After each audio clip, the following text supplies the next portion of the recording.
In an atmosphere of serenity and tranquility, Rotary International District 9125 Nigeria on Friday in Abuja held its 4th district conference with the theme Creating a Culture of Peace Through Service. Speaking at the event, Felix Obadan, who is the district governor of District 9125, emphasized that with peace, development can be achieved. Rotary is open to all philanthropic-minded and kind-hearted individuals. It is non-religious, non-racial, non-ethnic, non-political, and very gender-friendly. For organized philanthropy and charity work, Rotary is evidently the world's leading platform. I call upon the professional and businessmen and women to join us so that we can start breaking down this huge landmass into smaller and easily manageable districts of Rotary International. In peace and conflict resolution, we have initiated a new peace center in Jos.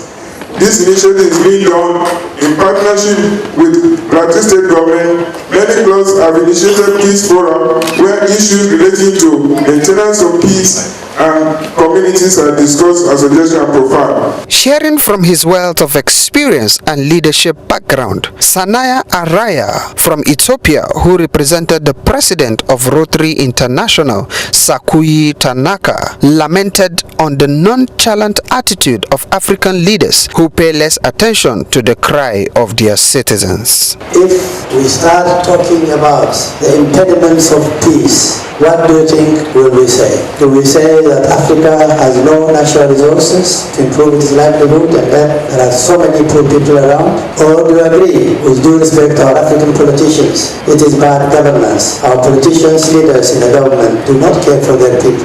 And yet, we and they forget history. History tells us that for any action, there is an opposite, perhaps greater counteraction or a reaction. People who are poor, people who are hungry, people who have no education, naturally will result to conflicts. And we end up saying enough is enough. We have to fight for our rights. We have to fight for our rights. Atiku Abubakar, who was a special guest of honor, brought to the fore the need to maintain law and order for a better and progressive society.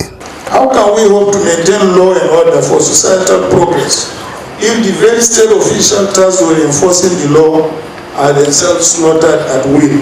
The critical development challenges which we currently face are connected. At the center of it all, in my view, is the need to provide critical infrastructure to spur economic development.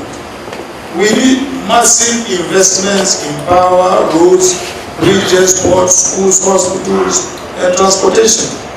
Such investments will immediately create hundreds of thousands of jobs, and they will, in tandem with incentives and an open and fair legal environment, in turn spur investments by private entrepreneurs, both local and foreign. These will in turn create even more jobs for our teeming young people, thereby depleting the recruiting grounds for insurgents and other criminal elements. Peace and security are needed for this to happen. Providing a solution to the current security challenges rocking the nation, Atiku Abubakar called on government to be proactive in tackling the prevailing security challenges. That is why the government must do all that is necessary in a democratic society to protect lives and property. Thus, there is a need to engage aggrieved groups in dialogue while taking decisive security measures to protect innocent people. Citizens, government, and security agencies should be pragmatic, realistic, and honest in the fight against insecurity in the country for a better Nigeria. From Abuja, Pius Samuel, Go Tell News.